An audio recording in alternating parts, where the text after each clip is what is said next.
New state legislation is aiming to do away with minimum parking requirements for developers who build around public transit areas. CBS 8's Brian White talked with the co-author of the bill and has the details on who this will impact.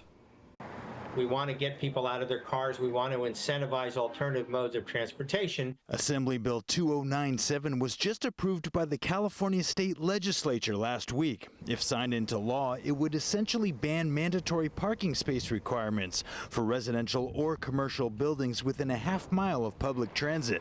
State Senator Anthony Portantino is co-author. We want to make sure that we respect a movement towards an alternative way of getting to work, which is on a bicycle, which is on mass transit.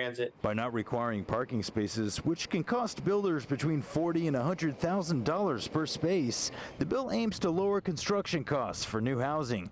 And Senator Portantino thinks that will result in more affordable rent prices, too. If you eliminate parking, the cost of construction will be less, therefore the rents will be less. The city of San Diego already lifted parking requirements over 3 years ago for multifamily residential construction in what are called transit priority areas, as shown in pink here on the map. The new Assembly bill is a similar effort statewide to increase density around public transit. If there's no parking, you're going to attract people who don't have cars. You're going to attract people who bike to work, who walk to work, who use mass transit. Some people I spoke with who live in Claremont disagree. They say people aren't going to give up their cars and instead they'll just park them on the street. Obviously, it's not enough because the streets are full. So why wouldn't that happen again with the new construction? They're still going to be bringing cars.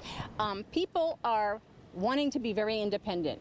They don't want to depend on public transportation. Others, like William Radigan with the San Diego County Bicycle Coalition, are all for doing away with mandatory parking. This bill would allow me to live somewhere where there's no parking provided. I don't need parking, and I can now pay a cheaper rent than I'd have to otherwise. Senator Portantino says that while parking spaces may not be required near public transit, it doesn't mean builders will always choose to have zero parking in these areas. If the developer wants to have some parking spaces, they're going to have the flexibility to do it. But I think first and foremost, you're going to be attracting people who are fine with not having a parking in that building.